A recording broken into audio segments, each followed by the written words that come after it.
اعوذ باللہ من الشیطان اللعین الرجیم بسم اللہ الرحمن الرحیم الحمد للہ رب العالمین والصلاة والسلام علی النبی الکریم وعلی آلہ الطیبین الطاہرین المعصومین المنتجبین ولعنۃ اللہ علی اعدائہم من الآن الی قیام یوم الدین آمین یا رب العالمین. اما بعد فقد قال اللہ تبارک و تعالی فی قرآن مجید بسم اللہ الرحمن الرحیم یا ایھا الذین آمنوا کتب علیکم الصیام کما کتب علی الذین من قبلکم لعلکم تتقون. صدق اللہ العلی العظیم وصدق رسولہ النبی الکریم.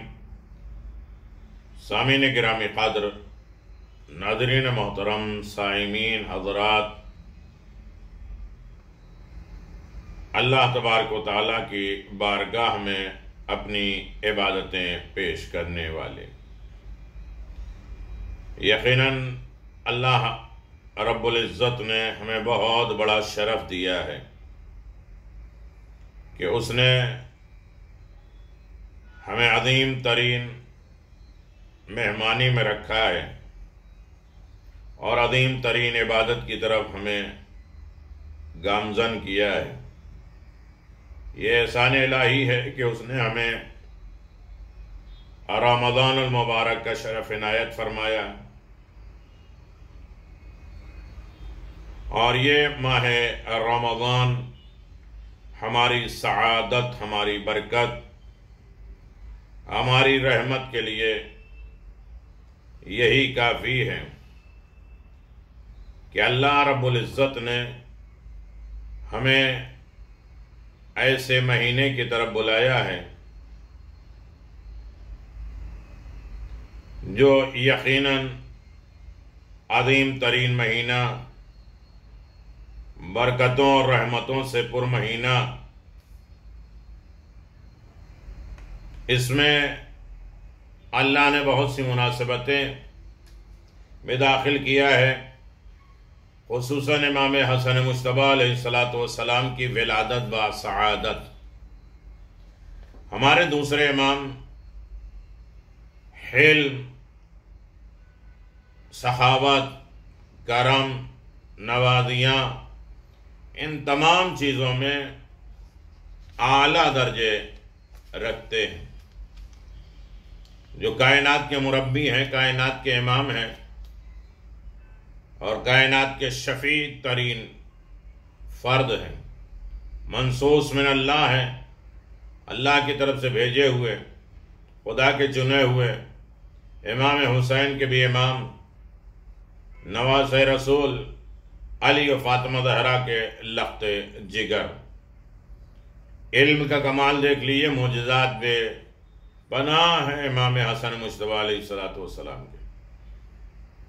اور یقیناً امام نے کہا کہ لوگوں کو کھانا کھلانا آپ کے دسترخوان کتنا عام تھا، اپنے پرائے غیر سب آ کے کھاتے تھے، سخاوت تھی، سلام کو عام کرتے تھے، عبادتیں کرتے تھے.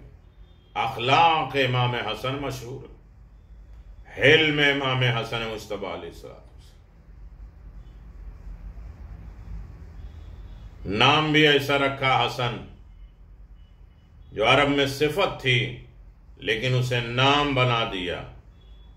لوگوں نے سمجھا ہی نہیں کہ روزانہ ہمارے سامنے یہ صفت آ رہی ہے لیکن ہم کبھی اس کی طرف متوجہ نہیں. اگر نام کی عظمت کو اللہ غیب میں رکھنا چاہے تو کوئی ظاہر نہیں کر سکتا، اور کسی ذات کو بھی پردہ غیب میں رکھ دے تو کون ظاہر کر سکتا. تو ہمارے دوسرے امام ہیں، معصوم ہیں، جنت کے سردار ہیں، اہل بیت کے اعلیٰ فرد ہیں. یا یہ کہا دیا جائے اور جشن ہو جائے کہ ابتر کی جو دشمنی تھی، تانے تھے ابتر کے، اس ابتر کا جواب ہے امام حسن مجتبیٰ علیہ السلام. خود یزید نے کہا کہ ہم لوگ کب سے تم سے دشمنی کرتے ہیں معلوم ہے۔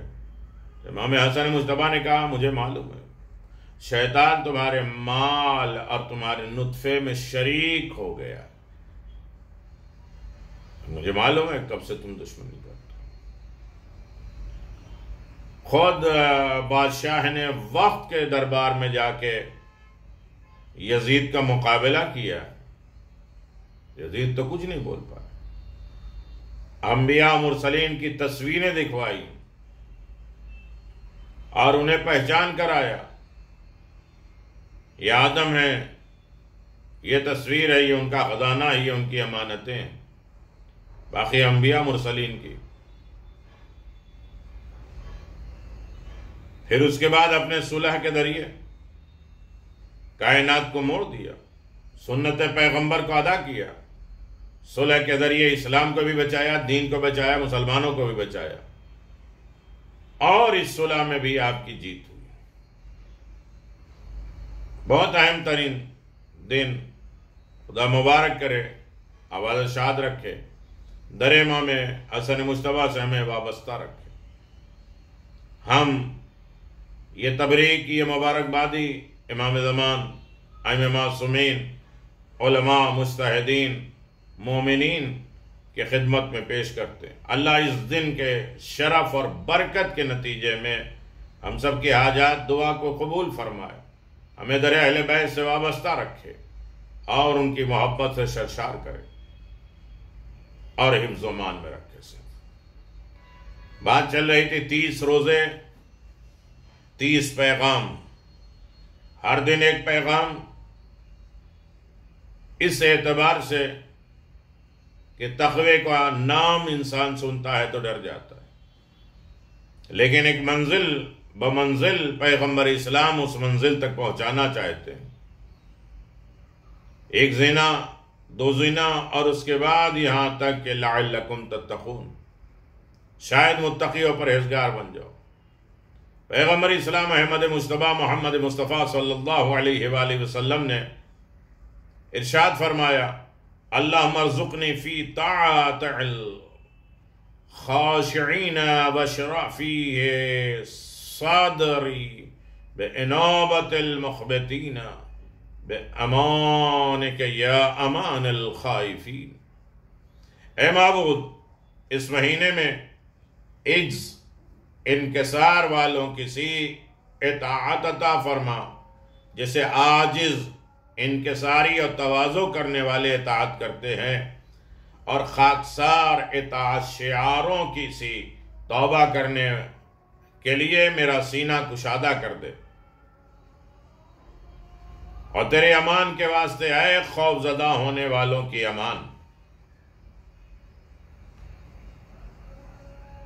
یقیناً آپ دیکھیں، اعلان ہے اللہم ارزقنی فیہ طاعت الخاشعین، رزق کی تمنا کرنا انسان کی خواہشات میں شامل ہے۔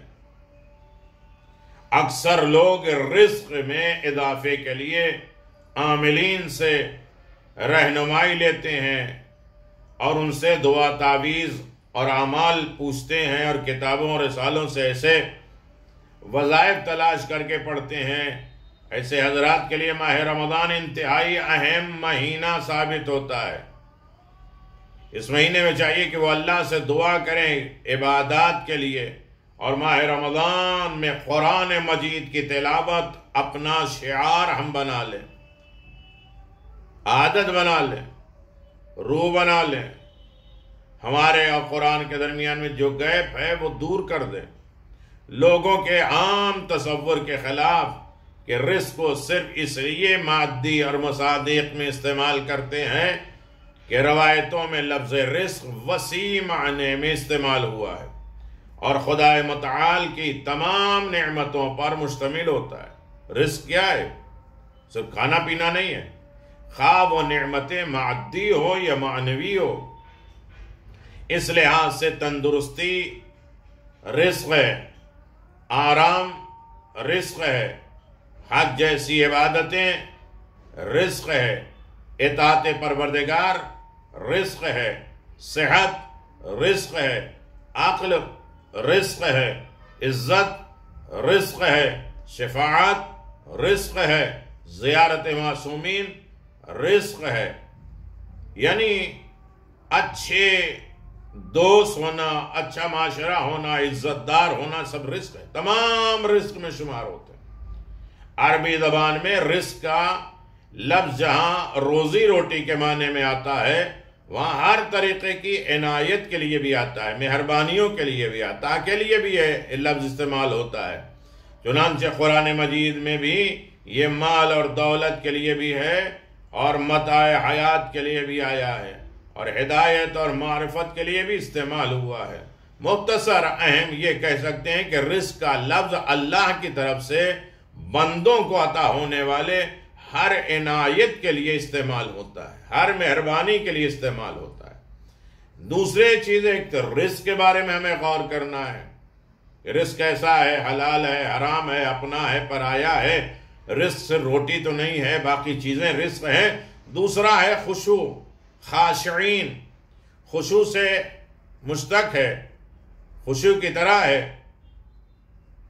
اس کے معنی اس جسمانی اور روحانی خاکساری کے ہیں جو کسی عظیم شخصیت کے سامنے یا کسی اہم حقیقت کی وجہ سے انسان کے اندر پیدا ہوتی ہے اور اس کا اثر بدن سے ظاہر ہوتا ہے. قرآن مجید میں خدائے متعال نے خشوع کو مؤمنین کی صفت قرار دیا ہے اور اس کے ذریعے مؤمنین کا تعارف کرایا گیا ہے. چنانچہ ارشاد ہوا قد افلح المؤمنون الذین هم فی صلاتهم خاشعون. یقیناً صاحبان ایمان کامیاب ہو گئے جو اپنی نمازوں میں گڑ گڑانے والے، اپنی نمازوں میں فریاد کرنے والے. آیت میں اگرچہ حالت نماز کا ذکر کیا گیا ہے لیکن یہ واضح ہے کہ انکساری اور خاکساری کا تعلق صرف نماز سے خاص نہیں ہے بلکہ زندگی کے ہر معاملے میں انسان کو خشوع کا مظاہرہ کرنا ہے. اور یہ مؤمنین کی صفت میں ایک اہم ترین صفت ہے، خشوع ہونا، خاشع ہونا، خوفزدہ ہونا، ڈرنا. ان روایات پہ اگر توجہ کیا جائے کہ ان عیسیٰ ابن داؤد النجار ان ابی الحسن موسیٰ ابن جعفر علیہ السلام قال واللہ شیعتنا الذي وصفهم الله بالعبادة وخشوع رقة القلب فقال اذ ابتلى عليهم آيات الرحمن خروا سجدا وبكيا. عیسیٰ ابن داؤد نے حضرت ابو الحسن حضرت موسیٰ کاظم علیہ السلام سے روایت نقل کی ہے، بیان کیا ہے کہ آپ نے فرمایا خدا کی قسم ہمارے شیعہ فقط وہی لوگ ہیں جن کی خداوند عالم نے عبادت اور انکساری اور نرم دلی جیسی صفات بیان کی ہے. چنانچہ سورہ مریم میں ارشاد فرماتا ہے اور جب ان کے سامنے رحمان اللہ کی آیات تلاوت کی جاتی ہے تو وہ سجدہ کرتے ہیں اور روتے ہوئے جھک جاتے ہیں. روی عنا امیر المؤمنین علی بن ابی طالب علیہ السلام خرجا ذات اللیلۃ من المسجد لحقه جماعت یقفون عطره فوقف علیہم ثم قال من انتم قالوا شیعتك یا امیر المؤمنین قال فلا ما لا اری علیکم سیماہ الشیعہ قالوا وما سیماہ الشیعہ یا امیر المؤمنین فقال علیہم غبرت الخاشعین. روایت بیان کرتی ہے کہ ایک رات حضرت امیر المؤمنین علی بن ابی طالب علیہ السلام مسجد سے نکلے تو کچھ لوگ آپ کے پیچھے پیچھے چلتے ہوئے آپ کے قریب آ گئے. آپ ان کے سامنے ٹھہر گئے اور ان سے دریافت کیا، پوچھا کہ تم لوگ کون ہو؟ وہ کہنے لگے مولا ہم آپ کے شیعہ ہیں، ہم آپ کے چاہنے والے ہیں، آپ کے مطیع و فرما بردار ہیں. آپ نے فرمایا مجھے کیا ہو گیا ہے کہ میں تم میں اپنے شیعہ کی کوئی بھی علامت نہیں پا رہا ہوں، میں نہیں دیکھ پا رہا ہوں کہ تم میرے شیعہ ہو. وہ کہنے لگی یا امیر المومنین شیعہ کی علامتیں اور نشانیاں کیا ہیں؟ تو آپ نے وہ علامتیں بیان کی. فرمایا ان میں سے ایک یہ ہے کہ ان پر خشوع کرنے والوں کا غبار نمایاں ہوتا ہے، وہ ڈرتے ہیں انکساری کے ساتھ، خوف کے ساتھ اللہ کی طرف. خشوع. دوسری چیز ہے وَشْرَعْ فِيهِ صَدْرِي بِإِنَابَةِ الْمُخْبِتِينَ. شرح صدر، اللہ جس کے لیے اسلام کو پسند کرتا ہے اس کے سینے کو کشادہ کرتا ہے. دل تو بڑا ہونا چاہیے، کشادہ ہونا چاہیے، دوسروں کی اچھائیاں خوبیوں کو برداشت کر سکے.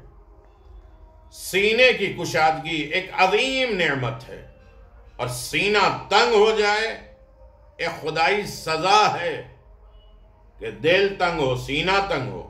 جیسا کہ خدا اپنے پیغمبر سے ایک عظیم نعمت کا بیان کرتا ہے، أَلَمْ نَشْرَحْ لَكَ صَدْرَكَ، کیا ہم نے تمہارے سینے کو وسیع اور کشادہ نہیں کر دیا؟ یہ ایک ایسا امر ہے، یہ ایک ایسی بات ہے جو افراد کے حالات کا مشاہدہ کرنے سے اچھی طرح معلوم ہو جاتا ہے. حالات کیسے؟ جہاں مشکلات پریشانیاں ہوں وہاں ہمارا دل چھوٹا نہ ہو، تنگ دلی نہیں ہو. بعض کی روح اس قدر بلند اور کشادہ ہوتی ہے کہ جو ہر حقیقت کو قبول کرنے کے لیے چاہے وہ کتنی بڑی کیوں نہ ہو آمادہ اور تیار ہوتی ہے. لیکن اس کے برعکس، اس کے خلاف بعض کے روح اتنی تنگ اور محدود ہوتی ہے جیسے کسی بھی حقیقت کے نافذ ہونے، بیان کرنے کے لیے اس میں کوئی راہ، کوئی جگہ نہیں ہوتی. ان کی فکری نگاہ کی حد روزمرہ کی زندگی، کھانے پینے تک محدود ہوتی ہے، اور کچھ سوچ ہی نہیں سکتے. ان کا دل تنگ ہے، سوائے کمانا، کھانا اور آرام کرنا، عیش و آرام کی زندگیوں میں کسی اور کا خیال نہ کرنا. یہ کیا ہے؟ یہ دل کی تنگی ہے. اگر وہ انہیں مل جائے تو ہر چیز اچھی ہے، اور اگر اس میں تھوڑا سا بھی تغیر، تبدیلی، کوئی کمی ہو جائے تو گویا سب کچھ ختم ہو گئے. واہ ویلا، فریاد کرنے والے، ان کے دل تنگ ہیں، اور وہ انہیں مل جائے تو ہر چیز اچھی. اور دنیا خراب ہے، نہ ملے تو ہر چیز خراب. جس وقت یہ آیت أَلَمْ نَشْرَحْ لَكَ صَدْرَكَ نازل ہوئی، پیغمبر اسلام صلی اللہ علیہ وسلم سے لوگوں نے پوچھا کہ شرح صدر کیا ہے، سینہ کشادہ کیسے؟ آپ نے فرمایا نورن یقذف اللہ فی قلب من یشاء فینشر لہ صدرہ ینفس. ایک نور ہے جسے خدا جس شخص کے دل میں ڈال دیتا ہے اس کے سائے میں اس کی روح وسیع کشادہ ہو جاتی ہے. لوگوں نے پوچھا کیا اس کی کوئی نشانی بھی ہے جس سے اسے پہچانا جائے؟ تو آپ نے فرمایا نام العنابہ الى دار الخلود والتجافی عن دار الغرور واستعداد للموت قبل نزول الموت. ہاں، اس کی نشانی بہت ہے. ہمیشہ باقی رہنے والے گھر کی طرح توجہ کرنا کہ ہم یہاں ہمیشہ رہیں گے، ہمیشہ ہمارے پاس دولت رہے گی، یہی روپ ہمارے پاس رہے گا، کبھی ہماری یہ دولتیں، یہ محنتیں، یہ ہمارے اندر کم نہیں ہوگی. وہی تکبر، وہی غرور، وہی گھمنڈ، پدرم سلطان بود، میرا خاندان، میرا قبیلہ، میرا گھر. یہ کیا ہے؟ دل تنگی کی علامت ہے کہ کسی کو نہ سنے، گھر کی طرف توجہ نہیں دیں، گھر کی طرف متوجہ نہیں، میرا گھر، میری زندگی، میری لائف، میرا. اور دنیا کے زرق برق چمک دمک سے دامن سمیٹنا اور موت کے لیے آمادہ ہونا، ایمان اور عمل صالح اور راہ حق میں کوشش کرنے کے ساتھ قابل اس کے کہ موت آ جائے. اللہ اکبر. مولا کائنات نے کہا موتو قبل ان تموتو، مر جاؤ اس سے پہلے کہ موت آ جائے. اپنے دل کو، اپنے فکر کو، اپنے خیال کو پہلے ہی مار دیتے. اللہ اکبر. تیسرا جملہ ہے مخبتین. اخبات کے مادے سے ہے، خبت، بروز سبت، بروزن سبت کہا جائے، جو ہموار، وسیع، عریض، پھیلی ہوئی زمین کے لیے استعمال کیا جاتا ہے، جیسے تمام انسان آرام سے چل پھر سکتے ہیں. زمین بہت پھیلی ہوئی، تمہیں تنگی کیوں؟ بعد ازاں یہ مادہ اطمینان انکساری کے معنی میں استعمال ہوا، کیونکہ زمین پر چلنے والا مطمئن اور اس کے پاؤں کے تلے زمین منکسر اور متواضع ہوتی ہے۔ اخبارات عز و انکساری اور تسلیم یہ مؤمنین کی خاص صفت میں۔ آگے کے جملہ ہے بے امانک یا امان الخائفین، تیری امان کے واسطے اے خوف زدہ ہونے والوں کی امان۔ امان ہر جگہ اللہ کے بھیجے ہوئے نبی اور امام کی ذات، ان کی باتوں پہ، قرآن، احکام، ان چیزوں میں امان ہے۔ جہاں ہر طرف مشکلات پریشانی ہے، ومن دخلوا کان آمنا، جو خدا کے گھر میں داخل ہو گیا امان میں آ گیا، جو خدا کی اطاعت میں آ گیا امان میں آ گیا، جو خدا کے کام کے ساتھ ان حکم کے مطابق عمل کرتا رہے وہ امان میں آ گیا۔ تو یقیناً امن، سکون، اطمینان اللہ نے اپنے پاس رکھا ہے، اپنے ذکر میں رکھا ہے، اپنے معصومین کے پاس رکھا ہے۔ ذکر حسین میں امان ہے، تذکرہ مولا میں امان ہے، امان پروردگار کے پاس ہے۔ دعا کا پیغام، خاشعانہ عبادت اٹھنے بیٹھے کے نہیں ہے کہ عبادت کر رہے ہیں، یہ بھی سوچ رہے ہیں، وہ بھی سوچ رہے ہیں، تھوڑی دیر ادھر بھی بول رہے ہیں، ادھر بھی بول رہے ہیں، یہ بھی کام کر رہے ہیں، وہ بھی کام کر رہے ہیں، ایک ڈر، خوف زدہ، آنکھوں میں آنسو، پاؤں سے تیر نکل جائے خبر نہ ہو، اور سورہ الحم پڑھتے وقت رونا، گڑ گڑانا، کوئی خبر نہ ہو، دنیا سے الگ ہو کے خدا کی عبادت کرنا۔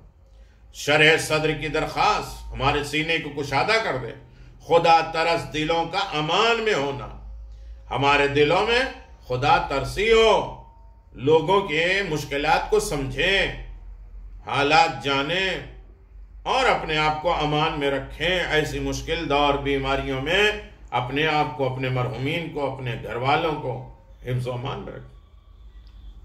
یقیناً اگر اس پیغام کو دیکھا جائے تو ایک لفظ میں کہا جائے، حقیقی مومن کی ایک صفت خشوع ہے۔ یہ صفت یعنی انکساری، تواضع، خوف، ڈر، جو قلب اور دیگر اعضاء جوارح میں شامل ہے۔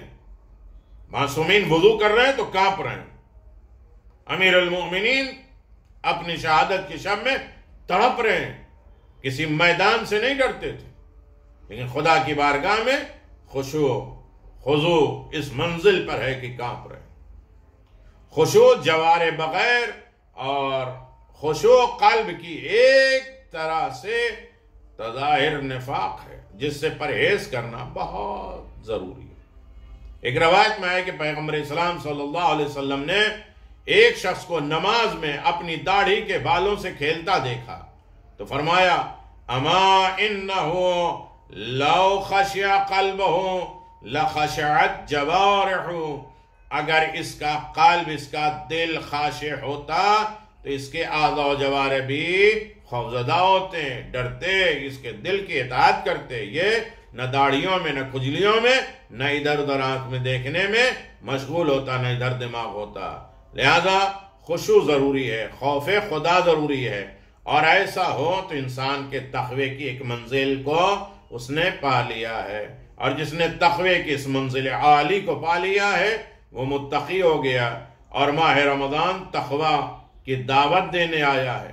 امام حسن مجتبیٰ کی زندگی خاشع ہے، خشوع کرنے والی ہے، اور بہترین رہنما کے اعتبار سے انہوں نے اپنی زندگی کو پیش کیا ہے کہ خوف خدا کیا ہوتا ہے، اطاعت الہی کیا ہوتا ہے، رہنما خدا کیا ہوتا ہے، خدا کی طرف بلاوا کیسے ہوتا ہے، اور خدا کی اطاعت کس طرح ہوتی ہے۔ انہوں نے واقعات، معجزات، رہنمائیوں کے ساتھ ہر اعتبار سے دین کی خدمت کی ہے، شریعت کی خدمت کی ہے، اور ایسی اولاد کو پیش کیا کہ جو خود جناب قاسم نے آواز دیا کہ چچا جان، موت ہمارے نزدیک شہد سے زیادہ شیریں ہے۔